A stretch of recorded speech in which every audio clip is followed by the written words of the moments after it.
IKEA fait évoluer son offre et intègre l'IA dans vos ameublements. La chaîne de magasins suédoise avait annoncé l'été dernier le lancement de leur nouvelle application, Créative. Concrètement, cette application, elle sert à quoi? C'est un outil qui vise à révolutionner la manière d'aménager son intérieur. Le concept se base sur la réalité mixte. Il sera donc possible, à l'aide d'une tablette ou d'un smartphone, de faire fusionner le monde réel et un nouveau monde virtuel pour meubler vos pièces. L'application a tout d'abord été lancée aux États-Unis où elle a rencontré un franc succès qui a amené aujourd'hui à un déploiement à l'international.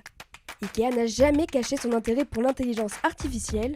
En 2020, le groupe avait racheté la start-up Geomagic, qui est d'ailleurs à l'origine de l'application Créative. L'intelligence artificielle pourrait produire des publicités de demain.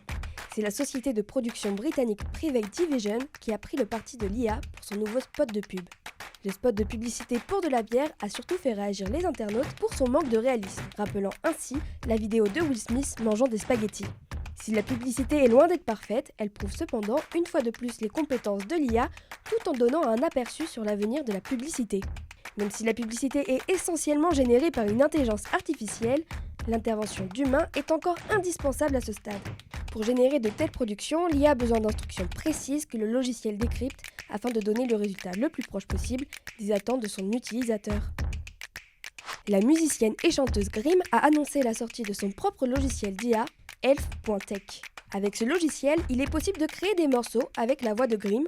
L'utilisation est simple, les utilisateurs devront s'enregistrer et entrer leur production dans le logiciel pour en obtenir une version finale. Il est possible de publier votre morceau en ligne par la suite, seule condition, partager les recettes avec la chanteuse. Pour le moment, le logiciel en est à sa version bêta, mais l'artiste assure d'ores et déjà que le logiciel devrait évoluer dans le temps. La semaine dernière avait lieu le couronnement du roi Charles III, l'occasion pour le nouveau monarque de démontrer son envie de moderniser la famille royale. C'est lors du concert qui s'est déroulé devant le château de Windsor que des drones ont été mis à l'honneur, offrant à ses 200 000 spectateurs un show aussi impressionnant que poétique. Le spectacle a été largement diffusé sur les réseaux sociaux, met en scène des drones formant des créatures diverses et colorées, comme des papillons, abeilles, baleines ou encore des fleurs en hommage à la passion du roi Charles III pour la nature.